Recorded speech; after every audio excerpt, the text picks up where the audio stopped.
What happens when the ones who lied to you run out of lies? When the mockers go mute, the storytellers stumble, and the crowd that once cheered at your fall starts looking around in stunned silence.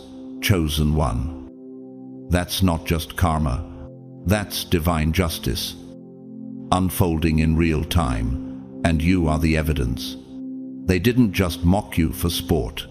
They tried to erase you. They twisted your truth into a spectacle, turned your scars into punchlines, and fed the world a version of you built entirely on fear, envy, and fiction. But the storm they tried to survive was you. They underestimated one thing, that real light doesn't need applause to shine.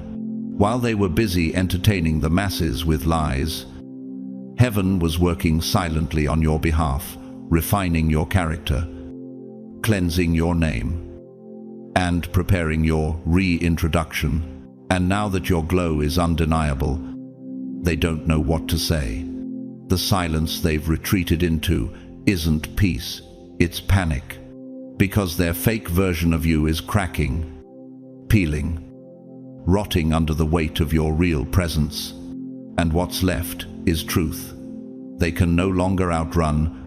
If your spirit feels this, if your heart knows this is your moment, drop 777 inch the comments right now. Let the universe hear it. Let heaven see it. And to every beautiful soul who's supported this mission through your likes, comments, prayers, or super thanks, thank you. Your energy is part of the force that's helping to awaken this generation to what's real. But stay close, because the next part of this message, it's where the truth gets louder, and the mask they've worn starts to fall apart for good. Let's go deeper. God's chosen ones, they laughed at you, mocked you, lied on you. Now they're silent.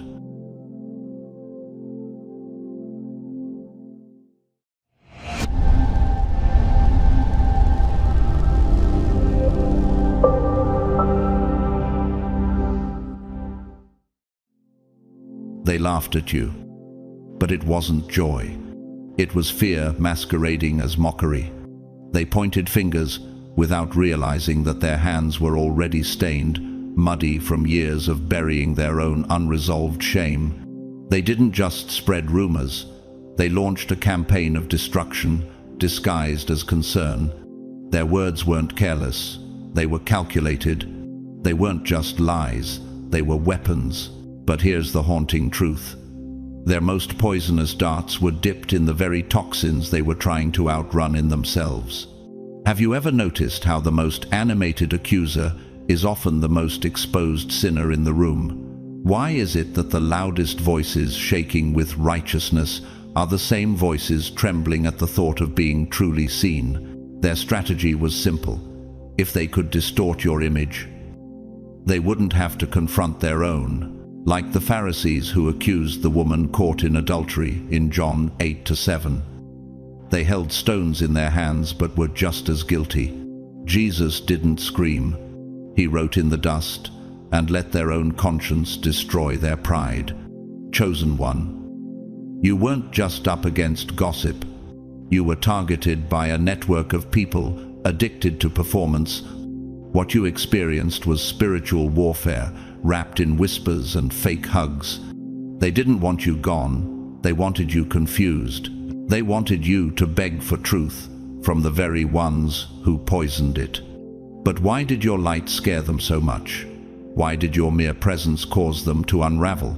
Imagine walking into a room where everything looks polished, scripted, and clean, but your spirit picks up the static.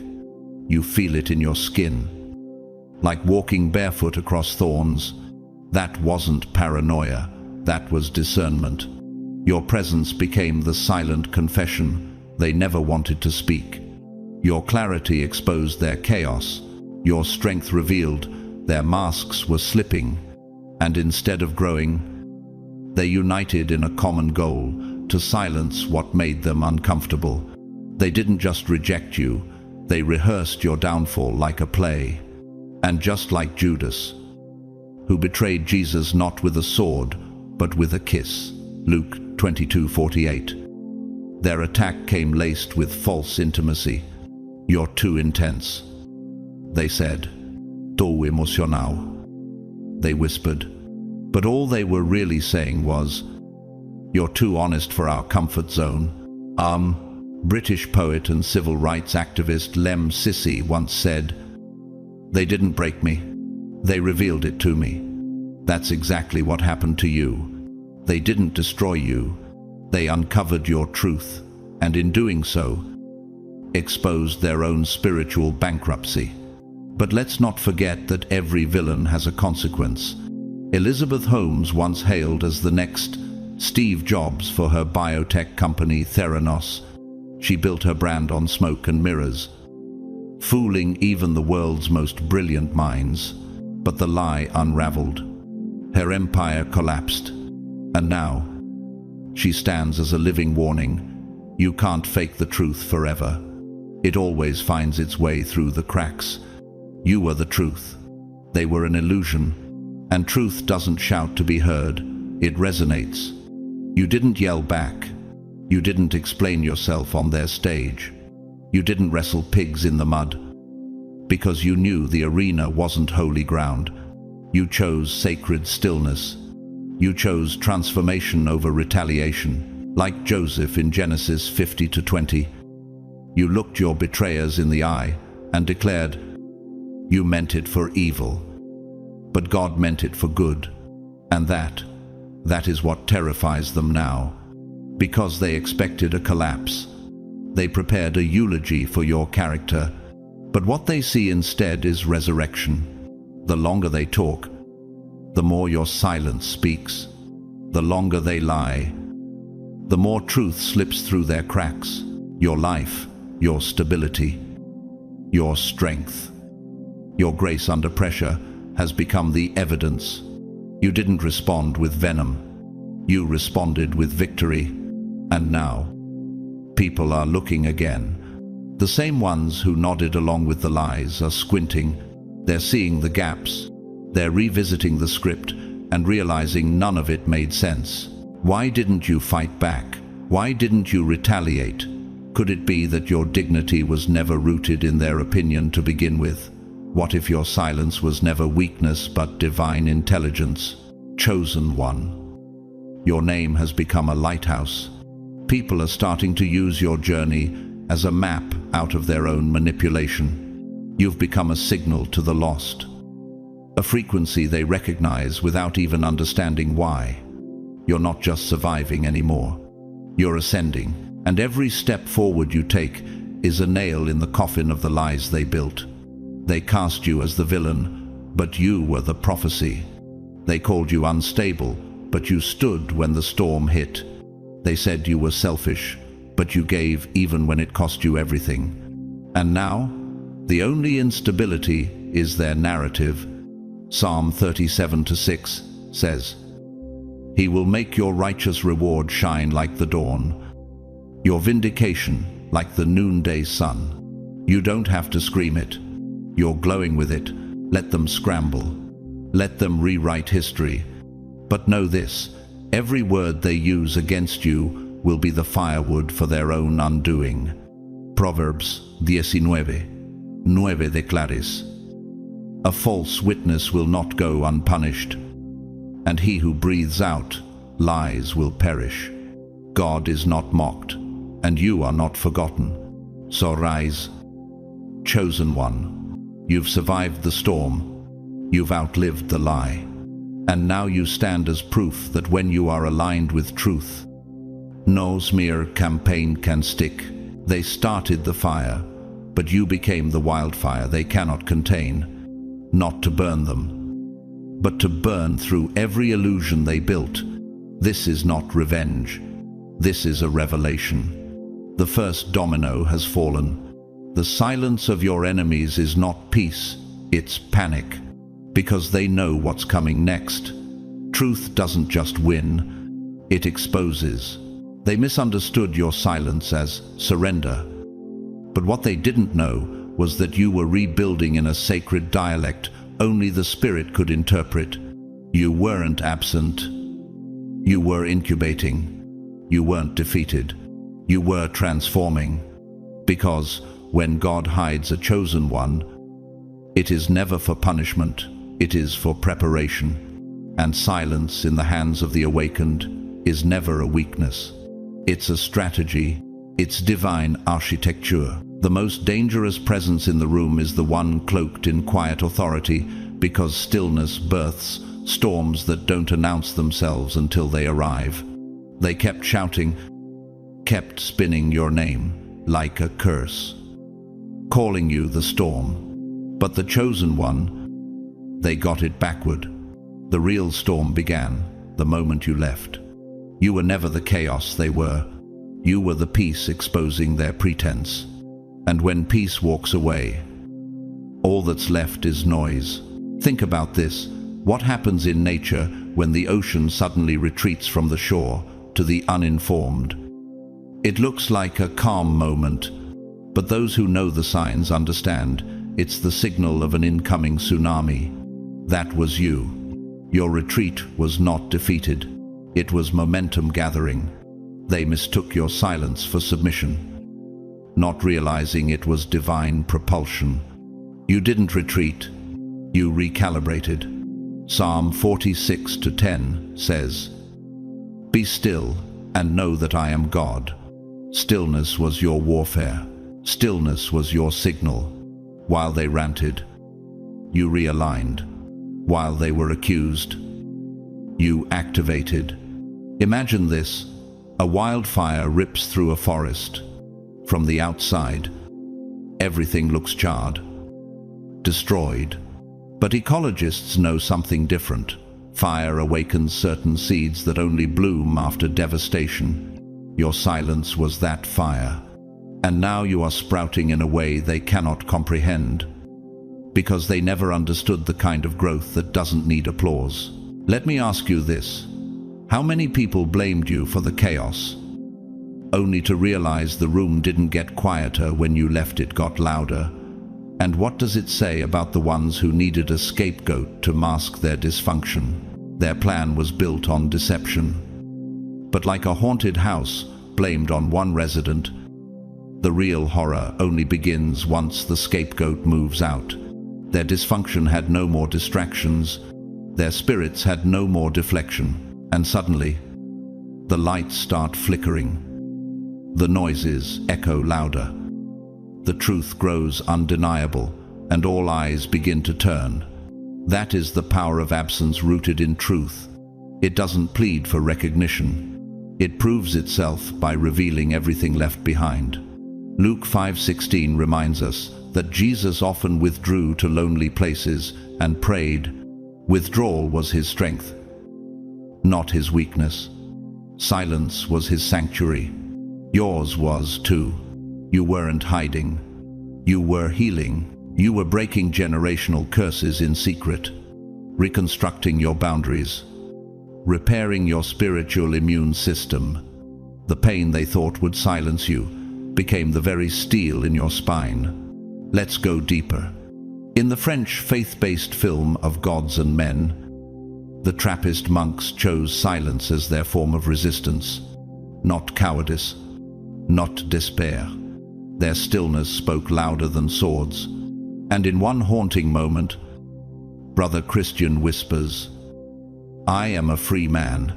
I am not afraid." That is what you became in your silence, a free soul, untouchable, unafraid. Your stillness stripped their strategies of oxygen. They needed you to yell, to react, to flinch, because your calm threatened their entire performance. But instead, you became a mirror they couldn't manipulate. And when mirrors stop reflecting fantasy, people run. And here's something else they didn't expect. Your absence created questions that didn't require your voice to answer. People started remembering your consistency, your fruit, your peace.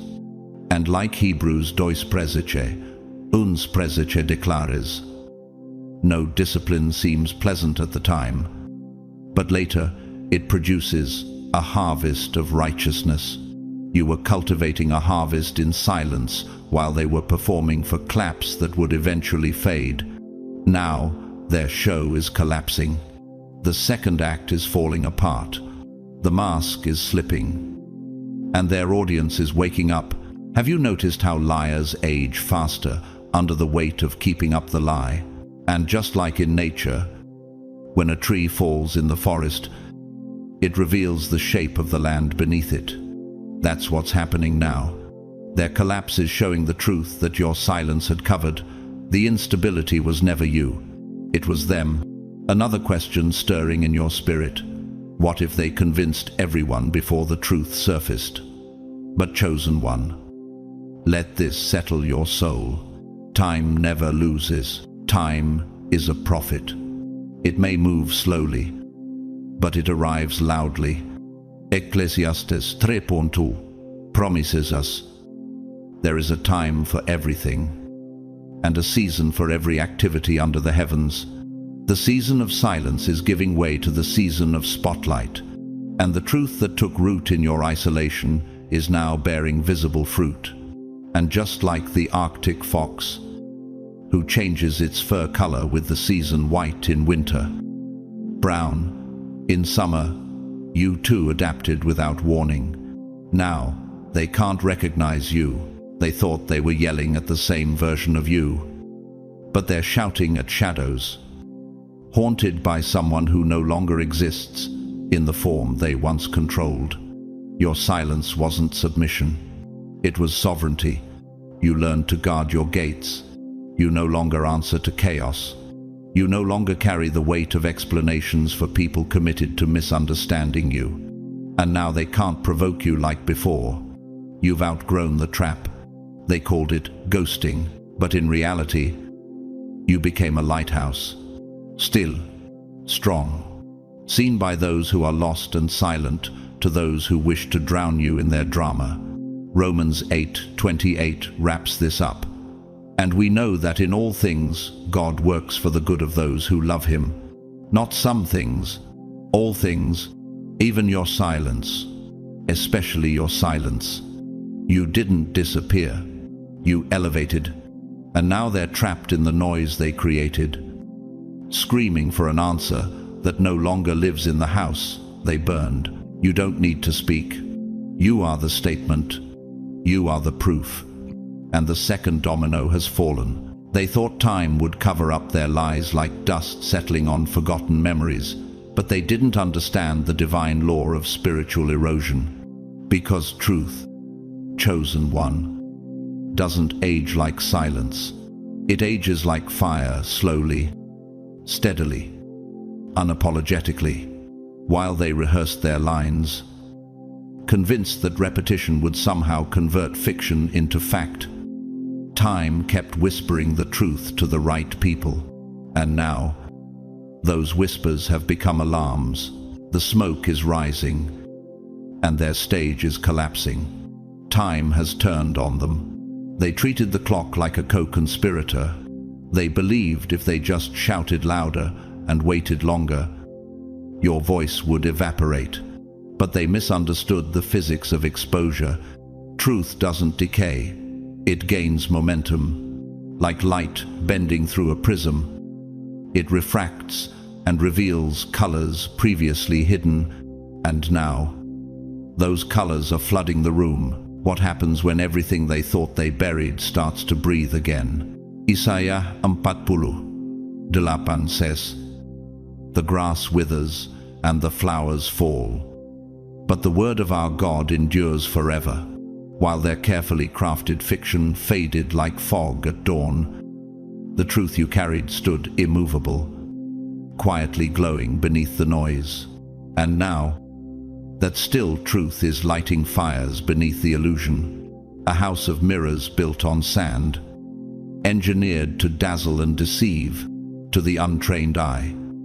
It looked stable, but when you walked out, the wind didn't stop it, intensified. You weren't the one causing the storm. You were the only thing holding it back. And when you exited, everything they feared came rushing in. Have you ever looked back and realized the storm didn't start with you, but revealed everything that was always broken? Could it be that your exit wasn't the cause, but the catalyst?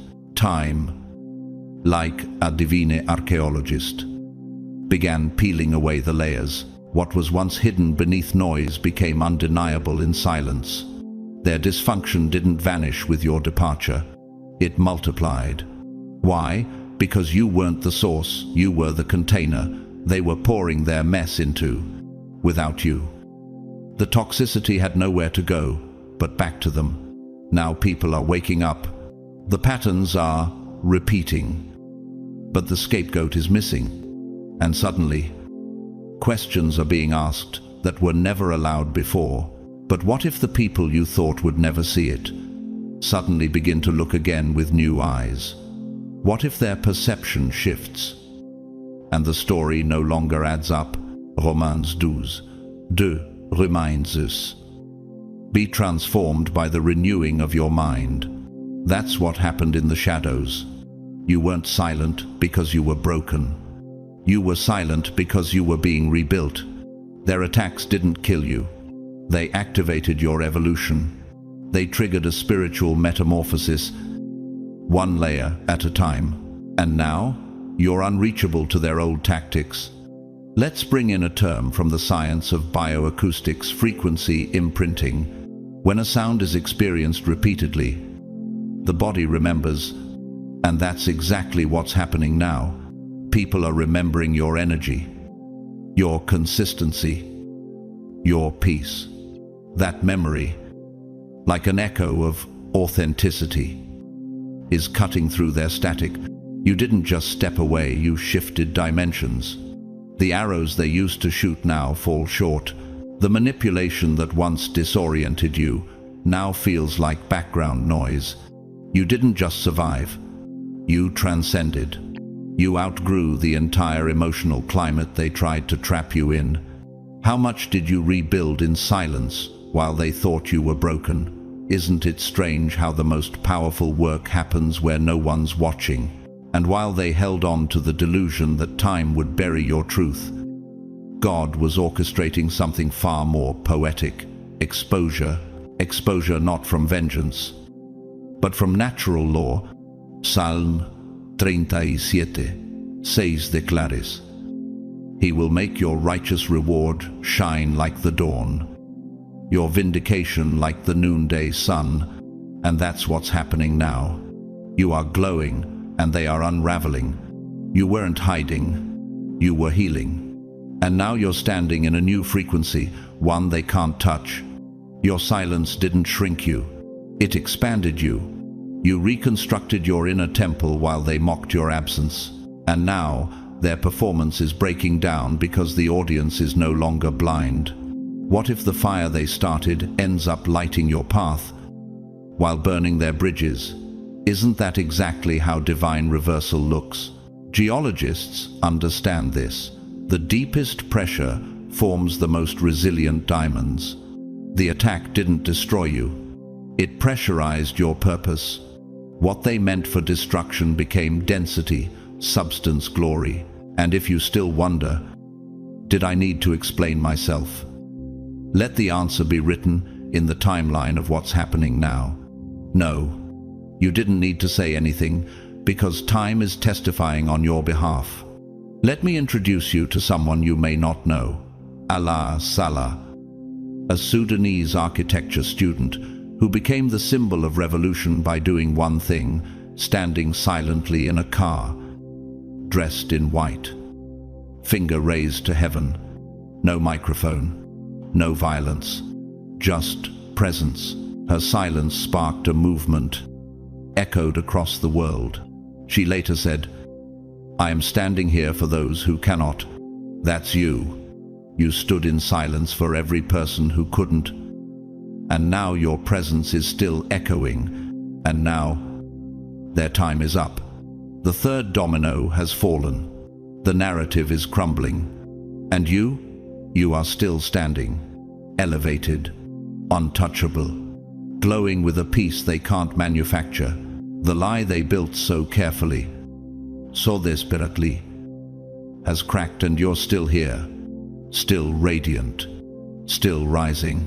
And that, chosen one, is their greatest fear, come to life. You didn't scream, you didn't plead, you didn't chase their approval. You became the proof. Your peace became the microphone. Your glow became the spotlight. You didn't need to argue against the fiction they created. You simply lived in direct contradiction to it. And now, their entire illusion is trembling. They thought their lie was a death sentence. But it was only a setup for your resurrection. You didn't collapse under pressure. You transformed beneath it. When the fire came, you didn't burn, you forged. The lie didn't silence you, it refined you. Isaiah 54:17 says, "No weapon formed against you shall prosper, and every tongue which rises against you, in judgment you shall condemn." But the condemning didn't come from your mouth, it came from your presence. Isn't it strange how they told everyone you were unstable, yet you're the one walking in peace? The contrast is too loud now, too real, and too public. You're not just healed, you're untouchable. You're moving through rooms with calm authority while they scramble to rewrite the narrative. Their biggest mistake wasn't in what they said about you. It was in thinking you would stay stuck inside their storyline. They forgot that the truth doesn't beg, it just endures, and endurance has a glow that fiction can't fake. Imagine this, they painted you as dramatic, unpredictable, manipulative, but now they see you smiling, composed, honoring your boundaries, glowing with an unshakable grace. How does someone they described as broken carry such divine composure? That question is slicing through their lies like a sword. It's creating something psychologists call cognitive dissonance, when the brain tries to hold two conflicting truths at once. And guess what? That mental conflict is breaking the spell they cast. Every room you enter now reveals something, not just about you, but about them. Every time someone sees your integrity, they remember the contrast. They remember the gossip and feel the gap between that version and the real one walking in front of them. And that gap, that's where their lies begin to rot. Psalm 34:5 says, "Those who look to him are radiant. Their faces are never covered with shame." That's you now, radiant, covered in glory, untouched by the mud they once threw. And the ones who clapped when they mocked you, they're confused. They're rethinking every word they once believed. How long can someone cling to a story when the evidence keeps contradicting it louder and louder every single day? The more they try to explain away your peace, the more foolish they sound. They're struggling now. What once flowed with such ease, the lies, the mockery, now comes out clumsy and panicked. They're gaslighting themselves, trying to stay afloat in a current of truth they can't swim against. You didn't just get better, you became undeniable. You've become a living contradiction. Their narrative says chaos. Your life says peace. Their story screams instability. Your actions echo composure. The more they watch you, the more they unravel. Proverbs 10:9 reminds us, "Whoever walks in integrity walks securely, but whoever takes crooked paths will be found out." And now the crooked paths are being exposed, not because you fought, but because you flourished. Let's look at a real-life example of this kind of transformation. Rick Elias, a successful entrepreneur who survived the crash of Flight 1549, the Miracle on the Hudson, once said after the incident, "I no longer try to be right, I try to be kind." That's the kind of evolution you've had. You survived what was meant to kill you. And you came back, not bitter, but deeper, clearer, kinder, and they can't comprehend it. Now for the other side. Let's talk about Adam Neumann, the former CEO and co-founder of WeWork. Once hailed as a visionary, Neumann sold investors a dream of innovation, community, and revolutionized office space. But behind the scenes, financial mismanagement, self-serving decisions, and manipulation of image led to a spectacular downfall.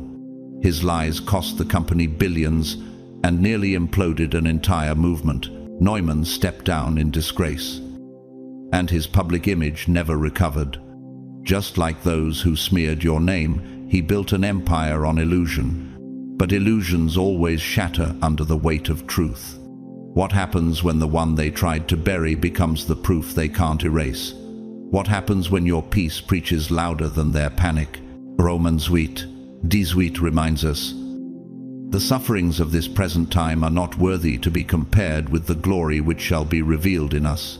And that glory is being revealed in you now, not with applause, but with awe. You are walking through doors they said you'd never touch. You're being welcomed by the same people who once questioned your worth. You didn't scream your truth. You embodied it. You didn't clap back. You glowed up. You didn't fight for a seat. You built your own table. Every time you smile in rooms where they expected your silence, it's a trumpet blast in the spirit.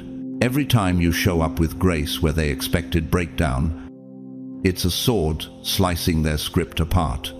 The lie shattered, but you remain stronger, wiser, elevated. Psalm 118:22 says, "The stone the builders rejected has become the cornerstone." You were rejected, disrespected, discarded, but now you're foundational. Your presence has become the blueprint for what integrity under pressure looks like. And chosen one. The fourth domino didn't just fall, it shattered their illusion and unveiled your divine identity. You didn't just survive the fire. You walked out holding the plans for your rebirth, and they can't stand it. But that's not your burden to carry. You've got kingdoms to build and peace to protect. They expected you to come back, broken, shattered, hollow, but instead, you came back, whole, holy, even. Not loud, not flashy, but deeper, stiller, rooted in something they can't name, and that, chosen one, is their undoing. They tried to fracture you with accusation, abandonment, and betrayal. But what they forgot is this: pressure does not just break, it builds. It's the forge of rare things. And under that pressure, you didn't crumble. You crystallized. You didn't just grow, you became gravitational. The kind of presence that shifts atmospheres and warps the attention of even your enemies. They used to mock your silence. Now they orbit around your calm, unsure of how to respond to what they never expected, your rebirth. Psalm 126:5 says, "Those who sow with tears will reap with songs of joy." They sowed your name with falsehoods, expecting sorrow, but God planted you in secret and raised you in glory. What they're witnessing now isn't just survival, it's sacred evolution. And here's what terrifies them most: your transformation is not loud, but it's undeniable. You don't need to convince anyone of who you are anymore. Why is it that the people who once labeled you unstable now can't stop watching how grounded you are? What is it about your peace that makes their skin crawl? That's the power of divine vindication. It doesn't explain, it exposes. Imagine this: a wildfire rages through a field, devouring everything, leaving nothing behind but ash.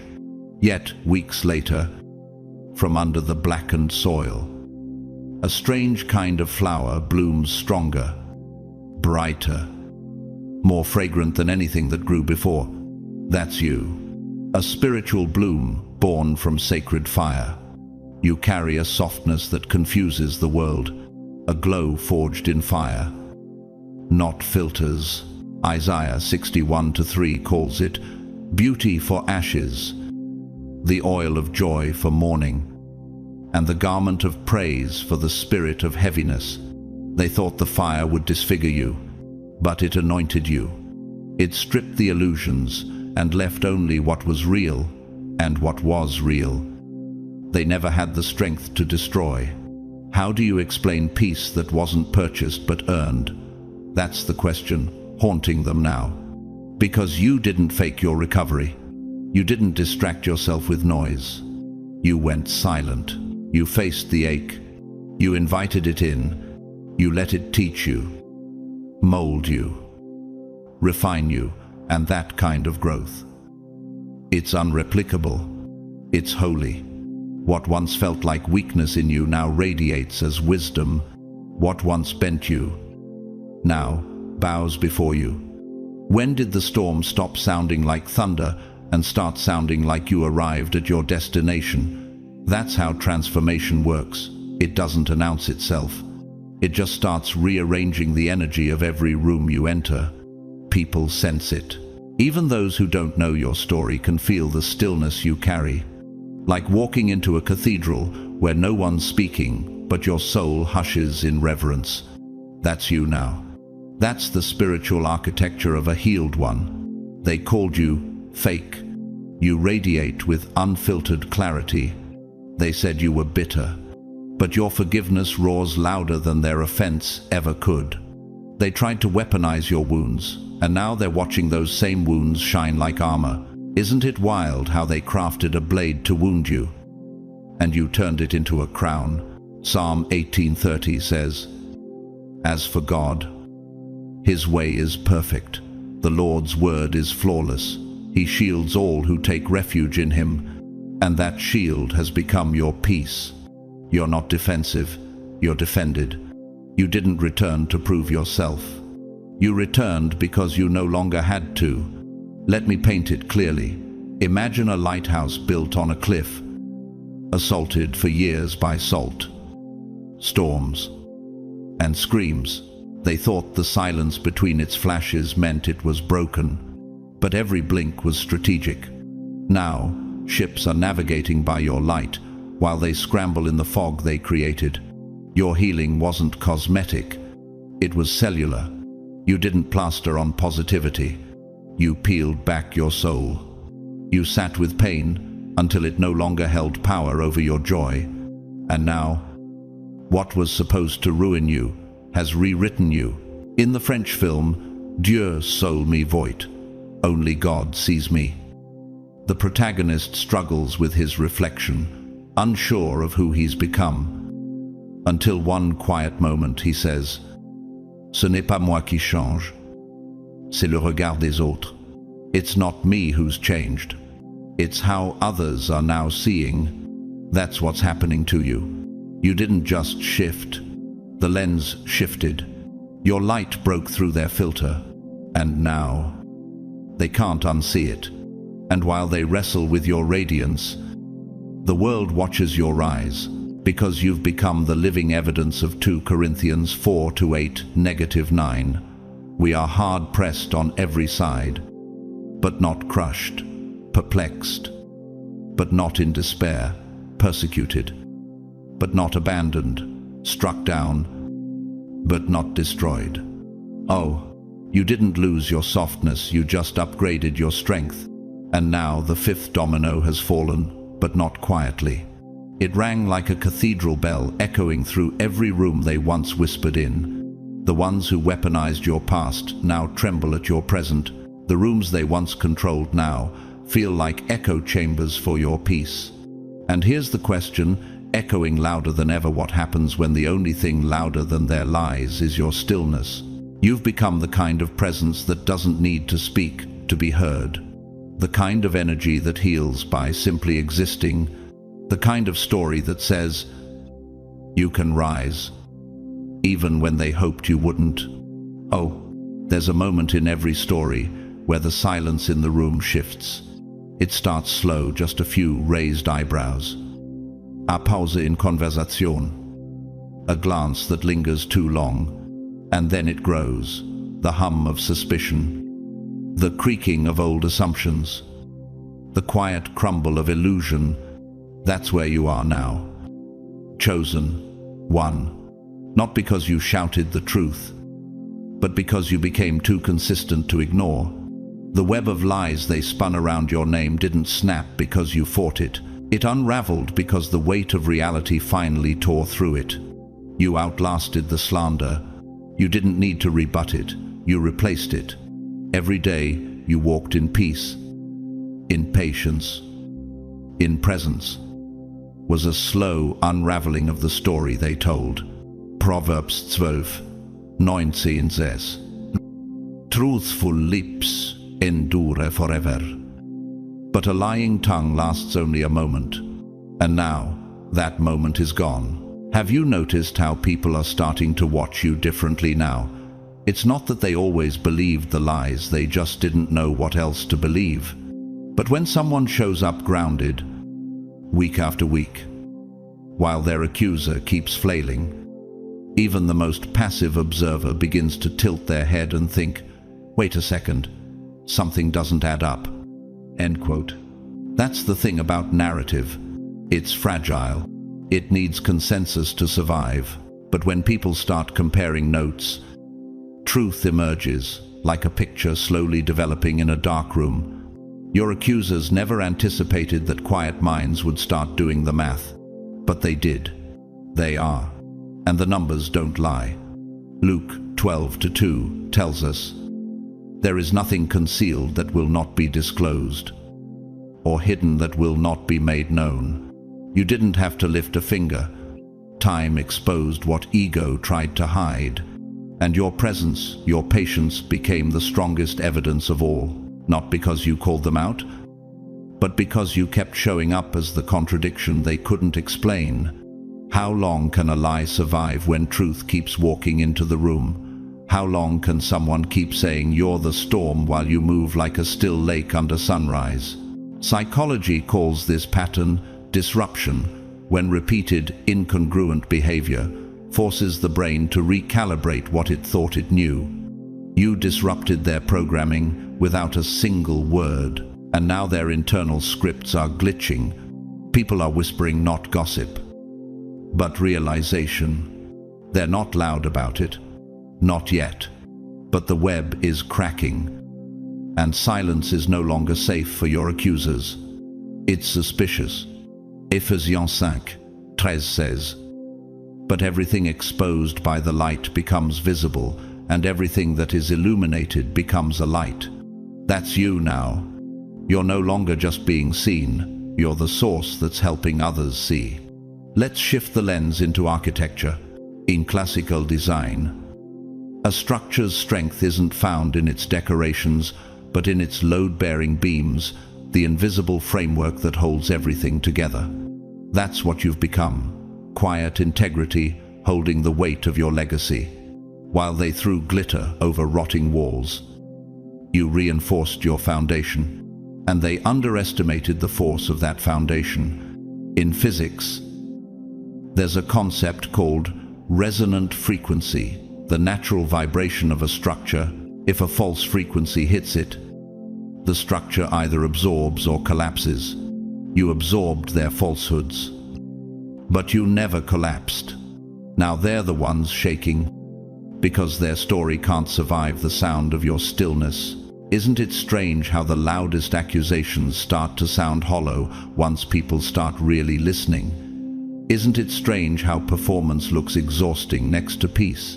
You've become the architectural blueprint of a survivor, not someone patched up, but someone rebuilt from sacred beams.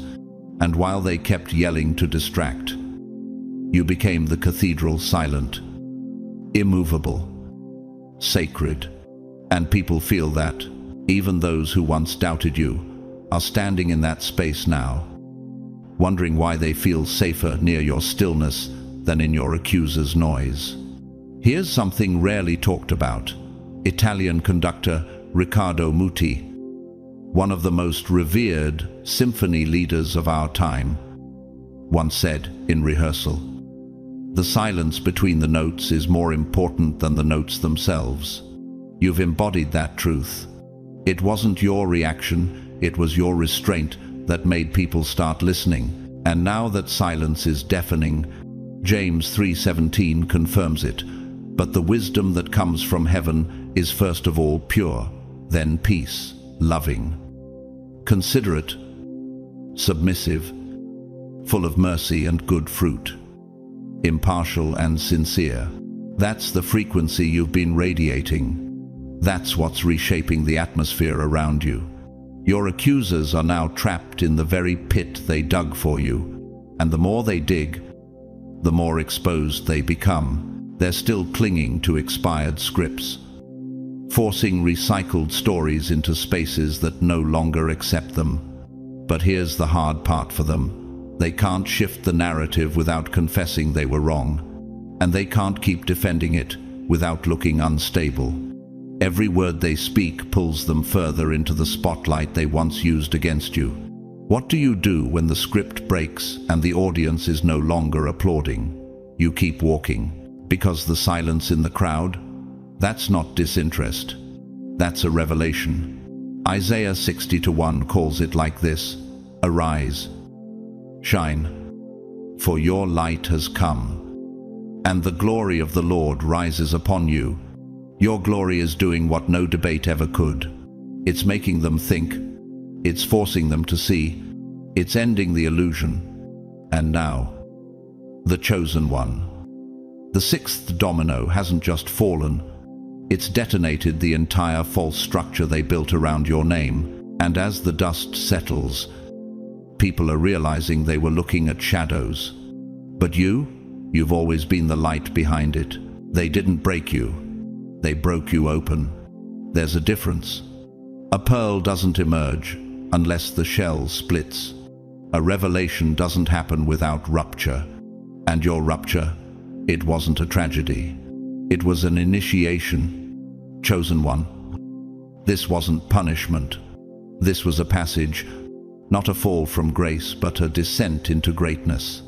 Because true ascension doesn't come with applause. It comes with betrayal, silence, fire, nights that feel endless, rooms where your cries echo back unanswered. But what the enemy labeled suffering heaven called sacred shaping, what you walked through wasn't chaos. It was a carefully designed sequence, like a soul-grafted boot camp coded to break everything false in you. So only the real could rise. You didn't just survive their betrayal, you shed your skin in it. Isaiah 43:2 says, When you pass through the waters, I will be with you, and when you walk through the fire, you shall not be burned. The fire didn't scorch you, it carved you. You became the sword in the furnace, tempered, not torched. But here's the question. They never asked, what if your breakdown wasn't a breakdown at all, but a breakthrough into power they didn't recognize? What they meant to use as your end became the exact portal into your awakening. That trauma wasn't random. That loss wasn't meaningless. Every betrayal was an initiation. Every false accusation was an acceleration. You were never being punished. You were being promoted. What they misunderstood was that you weren't in retreat. You were in rebirth. And now, you don't just know the truth. You've become it. You don't chase peace anymore. You carry it. You don't beg for clarity. You walk in it. Psalm 66:10-12 echoes this. For you, God, tested us. You refined us like silver. We went through fire and water, but you brought us to a place of abundance. That place is where you are now, not because they lifted you, but because the crushing revealed the treasure inside. Let's talk about real life. Tina Turner, the legendary queen of rock and soul, once said, "Sometimes you've got to let everything go. Purge yourself. If you're unhappy with anything, let it go. You'll find that when you're free, your true self comes back." After surviving abuse, betrayal, and public smear, She didn't just make a comeback, she became a global symbol of power through transformation. That's your story. You didn't bounce back. You were reborn through divine fire. And just as there are heroes, there are cautionary tales. Carlos Ghosn, once the celebrated CEO of Nissan Renault, hailed as a genius of industry. But behind closed doors, deception ran deep fraud. Cover-ups, ego-driven empires. When exposed, he fled the country in disgrace, forever stained by the very web he spun. That's the same fate awaiting those who tried to twist your narrative. They crafted a snare, and now they're caught in it. What if all the pain was the pressure God used to unlock your original blueprint? What if you weren't meant to bounce back to your old self, but to break through into your highest self? That's why you walk differently now. Your silence feels heavier than their shouting. Your eyes hold stories no one can rewrite. You've met yourself in the dark and lived to tell the truth. You didn't just survive the valley, you became the voice. Others now follow out of it. Psalm 119:71 says, "It was good for me to be afflicted so that I might learn your decrees." That affliction built your discernment. It stretched your compassion. It sharpened your instincts. And now, you don't just hear what people say, you feel what they're hiding. What do you call someone who walked through hell and came back holy? What do you call someone who lost everything and found identity? You call them chosen. You call them dangerous to the darkness. You've become immune to their old weapons. Slander doesn't move you. Rejection doesn't shake you. You don't respond to chaos anymore. You reveal it. You no longer operate from desperation. You move from divine design. This is not survival. This is mastery. Spiritual authority doesn't sound like shouting. It sounds like silence that shifts rooms. And that's what terrifies them now. Because they tried to bury a version of you that doesn't even exist anymore. You're not fragile. You're forged. You're not triggered. You're trained. And you don't run from fire. You understand it. Proverbs 25:4 declares, "Remove the dross from the silver, and a silversmith can produce a vessel. You are that vessel now, carved in fire, built in silence, anointed in secret. And here's what no smear campaign can touch: the peace of someone who knows exactly who they are and who sent them. They didn't just fail to destroy you. They became unwilling participants in your sacred initiation. They trained the warrior who now walks without needing to be understood. And the eighth domino, it didn't just fall. It revealed the version of you that no lie could stop from rising. They buried your name like a secret they hoped no one would ever dig up. But they didn't realize something ancient. Seeds only bloom when buried. You weren't buried. You were planted. And now, you've become the garden they can't erase. They thought silence was your surrender. But they didn't know you were rooting. Deep. Unseen. Sacred. And that's the most dangerous thing about truth. It grows best in darkness. While they told stories, you were forming systems. While they chased whispers, you were becoming wind. Psalm 1-3 says, "They are like a tree planted by streams of water, which yields its fruit in season." That season is now. What happens when the person they buried becomes the ground itself? When you don't just grow from pain, you stabilize others through it. That's your presence now. You don't just rise, you root. You don't just walk in truth, you anchor it. And their lies, they're choking on themselves now, not because you exposed them, but because they can no longer breathe in the space where you've begun to flourish. While they screamed, you showed up, glowing, unbothered, walking through new doors with grace that silences entire rooms. And here's the irony they can't bear. You never made a comeback announcement. You didn't stage a victory speech. You simply lived. and truth followed. Imagine a grove of bamboo growing for years underground, unseen, doubted, and then one day, breaking through the surface, not as a whisper, but as a wave. That's what happened to your reputation. It didn't come with drama. It came with depth.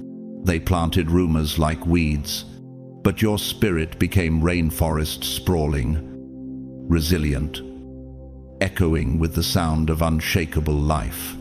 And now, every time they open their mouths, people start comparing the fruit. Galatians 5:22 reminds us, "But the fruit of the Spirit is love, joy, peace, patience, kindness, goodness, faithfulness." You carried all of that into the rooms they swore you'd never be welcomed in. Why does your peace make their anger look ridiculous now? Why does your stability feel like thunder in comparison to their accusations? Because truth doesn't age. It accumulates, like a glacier carving valleys while no one's watching, like the moon's pull on unseen tides. You weren't fighting for proof. You became it, and while they recycled the same story, spinning old lies with new panic, you kept stepping into a future they didn't believe you'd live long enough to see. That's why they're losing it. The story they crafted, it's too small for the version of you now standing in plain view. The character they cast you as can't survive next to the real you who carries warmth, clarity, and purpose in your very breath. Romans 8:31 speaks clearly, "If God is for us, who can be against us?" And the truth is, nothing fashioned against your spirit had the range to touch what God planted in you. While you were expanding, they were exhausting themselves, telling and retelling versions of your story that no longer line up, because truth carries its own weight. And now that weight is shifting the perception of everyone who once stood back and watched. You're no longer just surviving, you're thriving and doing it without bitterness, without rebuttal. How does someone glow without needing to explain where the light came from? How do you outgrow the version of yourself you once believed in? This isn't a cosmetic change. This is core evolution. The kind that only comes from meeting yourself in silence. The kind of healing that can't be faked, posted, or performed. Imagine this, a mountain range emerging from the mist, finally visible to all. After centuries hidden by fog, that's how people are starting to see you. Not as the villain they were told about, but as the truth they never expected. And what terrifies your accusers now is this: people with no bias, no history, no context, are stepping into your orbit. New friends, aligned souls, witnesses, mentors, people they never accounted for. And when those new souls meet you, they don't meet the lie. They meet peace. And that peace carries weight. Hebrews 12:11 speaks of it. No discipline seems pleasant at the time, but painful later on. However, it produces a harvest of righteousness and peace. That's what they're witnessing now, your harvest.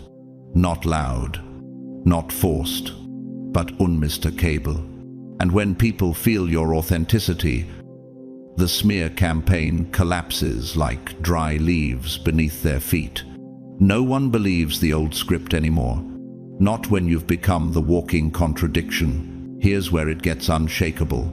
You're glowing in rooms they never even considered, winning favor in places they said you'd never enter, showing up in joy they thought they were erased. And the most devastating part? They can't do anything to stop it. Their entire sense of control, their identity as puppeteers of perception, is eroding, because no matter how many strings they pulled, you've cut every cord. Their lies are being outrun by your light.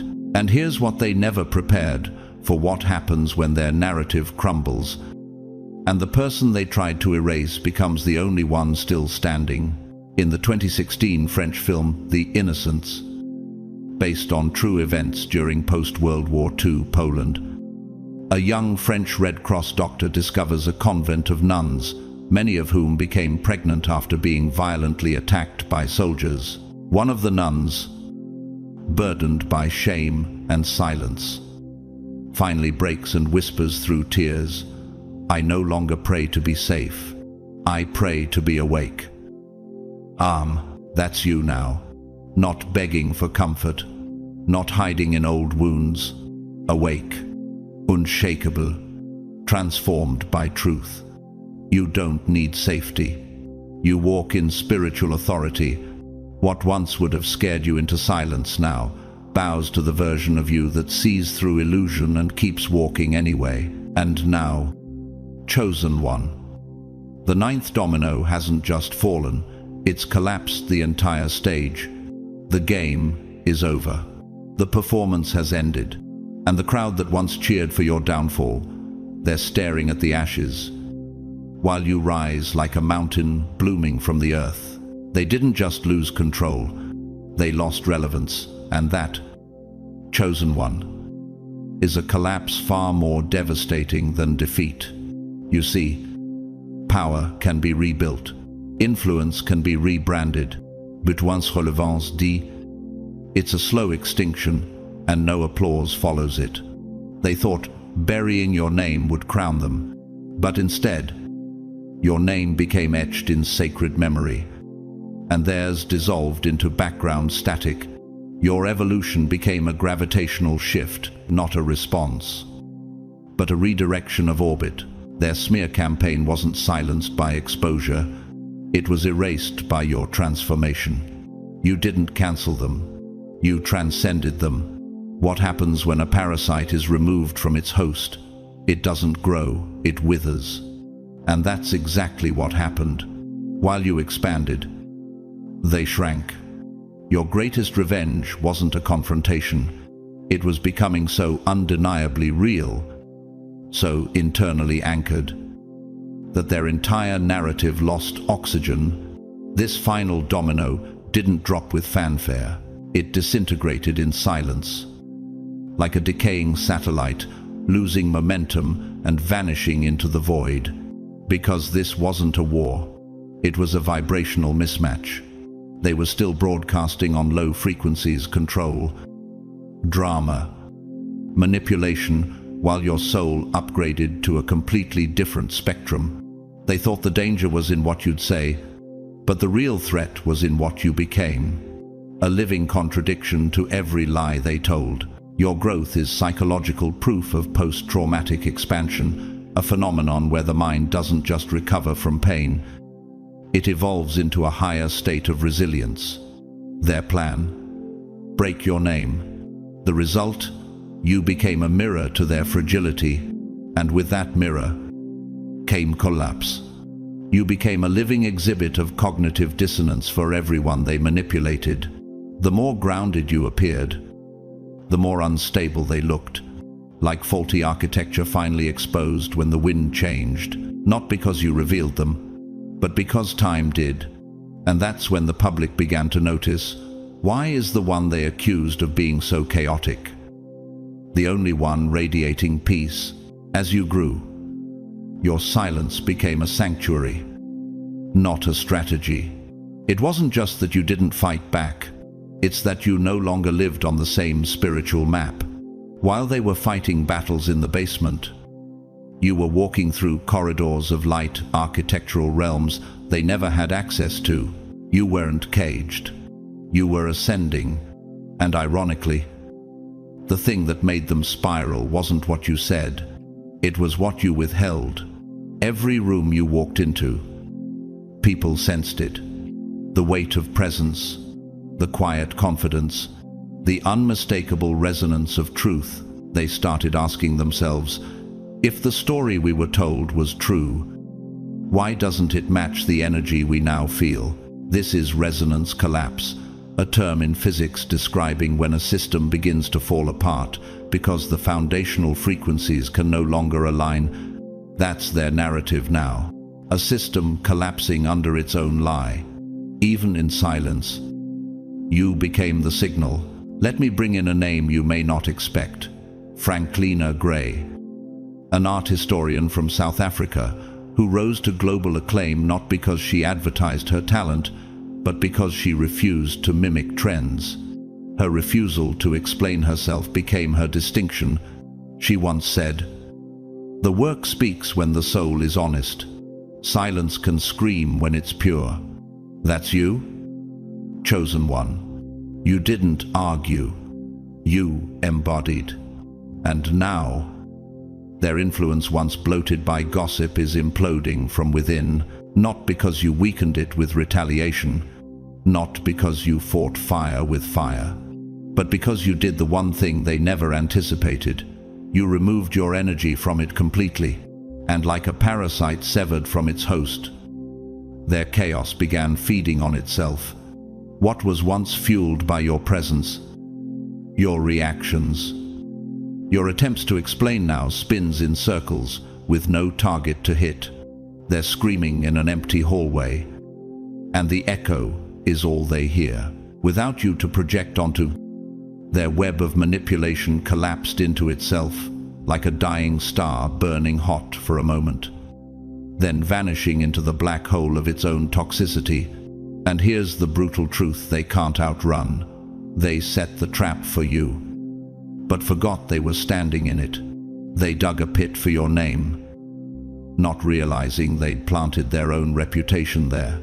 They crafted a cage of illusion, but now the bars hold only them, and you never had to break down a door or shatter a window. You didn't even need to run.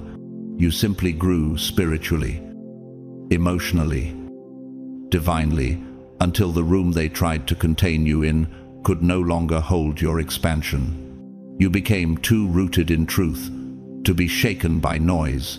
What happens to those who build their entire sense of identity on your destruction, only to realize you were never standing in their shadow, but rising in your own light? This ninth and final domino didn't fall with noise, flames, or shouts. It didn't need spectacle. It evaporated in sacred stillness.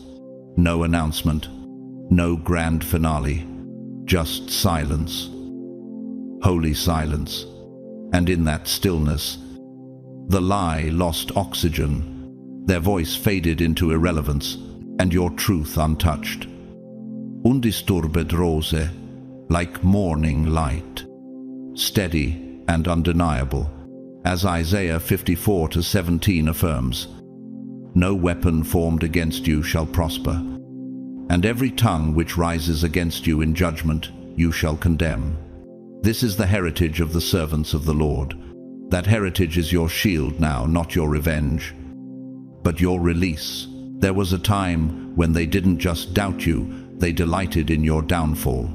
They clapped when you were misunderstood. They whispered with venom, grinned at your grief, and turned your name into a punchline. They called you unstable, dramatic, too much. But what they never saw coming was this: God was recording every smirk, every slander, every stolen moment. And now, the laughter has stopped. The liars are quiet. The room has gone still. Why? Because the same people who used your name for entertainment are now choking on the power of your survival. But what happens when a lie outlives its novelty? What happens when people start paying attention not to the noise, but to the fruit? Luke 6:44 says, "Each tree is recognized by its own fruit, and your fruit, chosen one, speaks louder than their gossip ever could." You kept showing up, not perfectly, but purely. You kept walking, not with vengeance, but with vision. And slowly, the same crowd that laughed at you started to listen again, but this time with a different energy, one rooted in conviction, not mockery. And now the fifth domino has fallen, but not quietly. It rang like a cathedral bell, echoing through every room they once whispered in. The ones who weaponized your past now tremble at your present. The rooms they once controlled now feel like echo chambers for your peace. But here's a question few dare to confront. What happens to a manipulator when their illusion no longer works? The loudest liars get tired when no one's clapping. Proverbs 26:26 warns us, though their hatred is concealed by deception, their wickedness will be exposed in the assembly. And indeed, chosen one. Exposure came not with a bang, but with the slow erosion of credibility. The ones who once spun stories about you are now being questioned. Eyebrows are rising, patterns are breaking, and all of it, it's divine justice unfolding in real time. A modern-day example of this is best-selling author and motivational speaker Iyanla Vanzant. Before becoming a beacon of healing, she was misrepresented, ridiculed, and betrayed by people who once celebrated her. But she didn't fight with fury. She healed in public, taught from her wounds, and let her peace become louder than her pain. Her story mirrors yours: survival with grace, redemption without retaliation. But just as God raises examples to inspire, He also allows certain figures to fall as warnings. Take the lesser-known story of Jason Russell, co-founder of the viral Kony 2012 campaign. Once praised globally, he spiraled after fame became the fuel, not the mission. His public meltdown wasn't just about stress. It was a warning about building influence without inner alignment. The message here is clear. When attention becomes your identity, collapse becomes your consequence. And now, chosen one, the stage has shifted. You're not reacting, you're reigning. And they don't know how to handle your evolution, because in their version of the story, you were supposed to stay broken. You were the one they counted out, the scapegoat, the easy target. But Isaiah 54:17 was always in effect.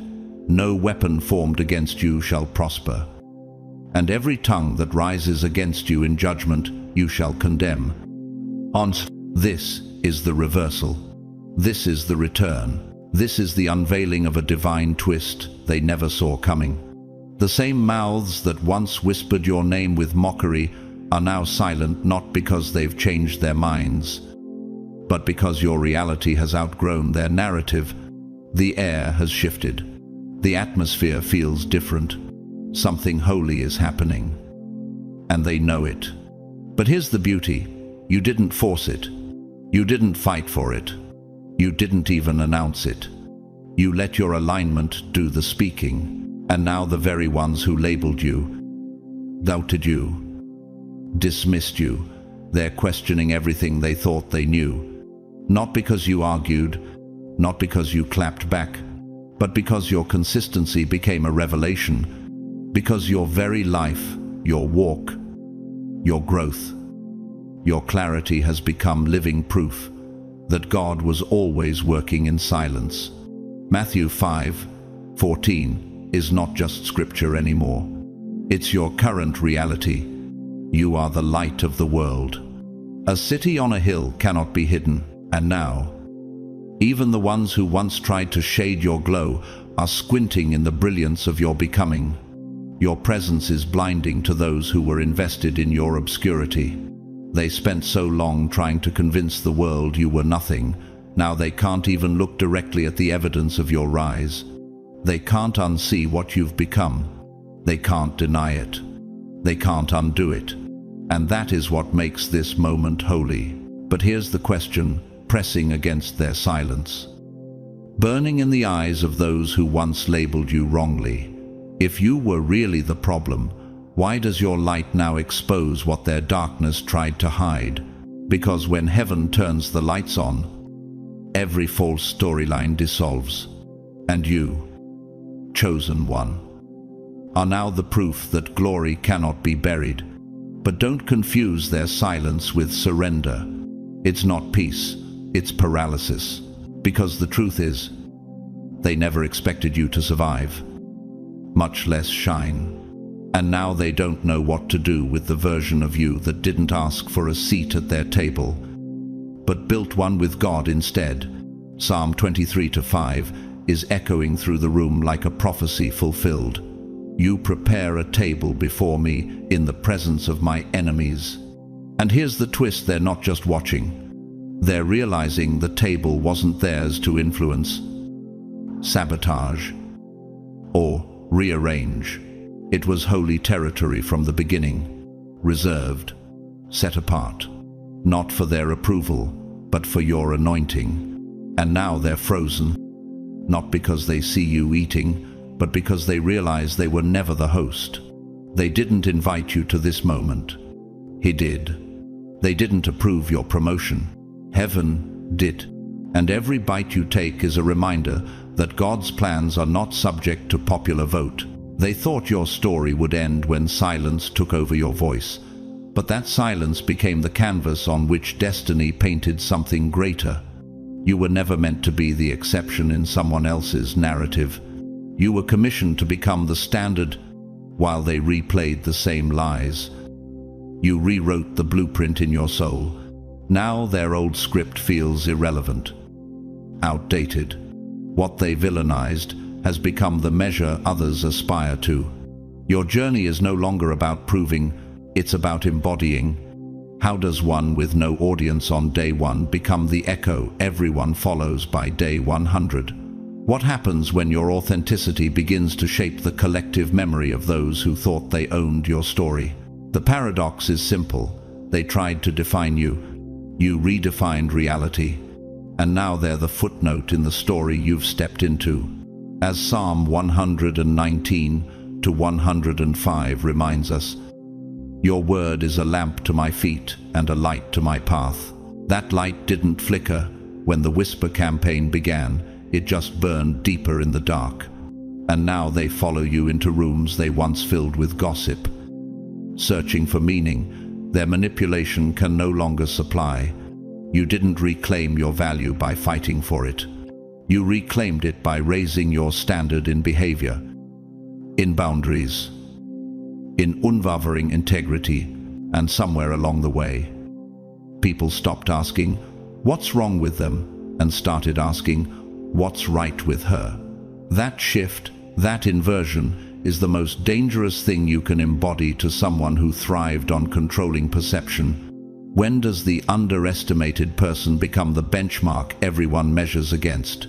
What happens when your presence recalibrates what others expect from truth, from loyalty, from trust? You didn't show up to ask for mercy. You showed up in a presence so elevated that it demanded respect even from people who weren't ready.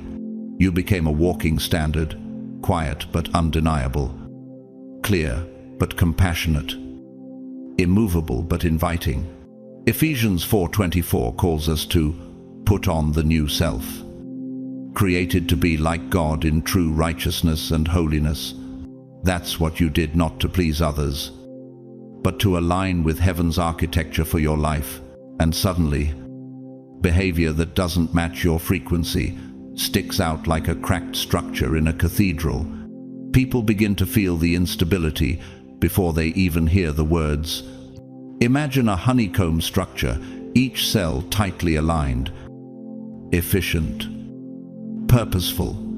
Any misaligned cell weakens the whole. That's what your life now is, a crystalline pattern of peace and purpose. And their lies? It's the misaligned cell that cannot hold weight. Amidst this shift, many are drawn into your orbit, not by marketing, not by strategy, but by resonance.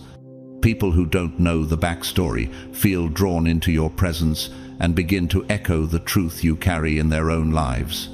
Now, picture a quote from the 2014 German film Stations of the Cross, Ein Lied für dich. A young girl steps out in conviction and says through trembling lips, "I'm not afraid anymore. I want to live what's true." That is your moment, not fear, but clarity, not survival, but sanctified existence. You didn't emerge for applause, you emerged as proof. You didn't fight for validation. You displayed value. You didn't adopt a posture. You activated a standard. Your accusers, they're still rehearsing their old lines while new souls show up and say, "I want what she has." And no amount of gossip can replicate that. No narrative can counterfeit integrity. No manipulation can manufacture peace. Romans 12, 2 declaris. Be transformed by the renewing of your mind. That renewal didn't happen in front of crowds. It didn't come from applause, approval, or public validation. No, it happened in invisible places, in the hush between breakdowns, in the aching silences no one else heard, in the slow rewiring of your soul after everything you once believed about yourself was shattered. That kind of renewal doesn't create influencers. It births reformers, kingdom carriers, people whose very presence recalibrates what's possible. You didn't just walk into a new season. You didn't just cross a threshold. You became the threshold, a living portal, a divine intersection. You are what a healed atmosphere looks like. And that's what unnerves the ones who still perform for approval. They sense you're no longer playing their game. You carry a new climate, one they cannot manipulate. Because where you go, systems collapse, and heaven's architecture takes shape. Isaiah 43:19 echoes this shift. See, I am doing a new thing. Now it springs up. Do you not perceive it? But here's the haunting question. What if you were the new thing God was speaking about? What if your very being is the divine interruption to a system built on deception, performance, and fear? Are you aware how powerful it is to live in such consistency that you become the measuring stick others use for truth? Not because you're perfect, but because your alignment is undeniable. Your peace doesn't shout, but it speaks. Your stillness doesn't beg, but it convicts. And that, chosen one, is what separates the planted from the performed. Are you aware that your peace can unsettle spiritual architects who live in performance? That the ones who curate their identity are often disturbed by those who simply embody theirs?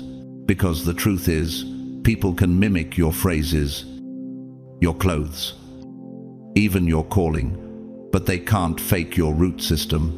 They can't duplicate your depth. They can't counterfeit the stillness forged in the wilderness of obedience.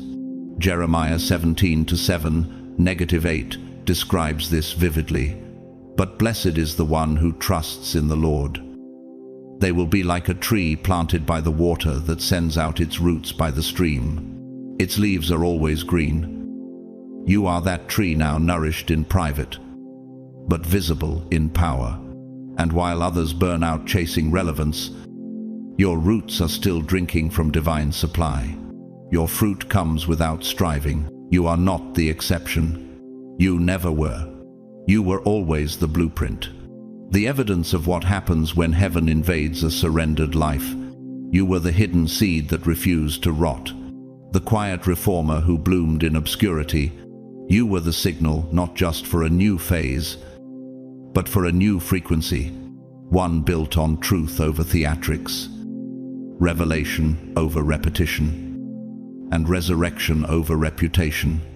And now the imitators panic, because while they studied how to look powerful, you became powerful. While they rehearsed deliverance, you walked it out in real time. And now their strategies feel hollow next to your presence. Why? Because real cannot be replaced, peace cannot be plagiarized, and legacy cannot be faked. You are now what others measure by, not because you asked to be, but because the universe, heaven, and time itself have validated what you carried all along. This is your declaration. Rise. Walk like the prophecy they tried to bury. Move like someone who won't be misplaced again. Speak without shouting. Stand without swagger. Be the standard. You are no longer reacting to the world. You are redesigning it. And you walked away whole, clear, free, and untouchably real.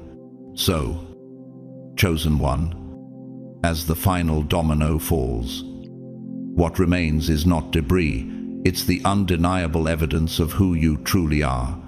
You didn't just survive what they did to you, you outgrew it. You weren't defined by the lies. You were refined by truth. And now, what they tried to destroy has become the very thing that sets you apart. Their story couldn't hold.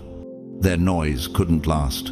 Their shadows couldn't dim what was divinely assigned to shine. Because the story they tried to write without your permission has already been overwritten by the weight of your presence, the clarity of your spirit, and the grace of your evolution. If this message hit deep, don't just watch. Respond. Like the video if something in your spirit stirred. Share this with someone who needs to be reminded that the truth doesn't need a spotlight to survive, it only needs time. Drop a 777-inch. The comments if you know this was your confirmation. And if you haven't already, subscribe so you never miss what heaven is whispering next. Thank you for being here. Chosen one, whether you've supported through super thanks or simply by watching with intention, every moment you give to this space matters deeply.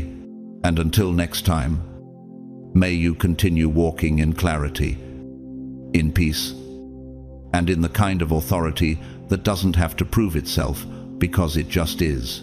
You are not forgotten. You are not invisible.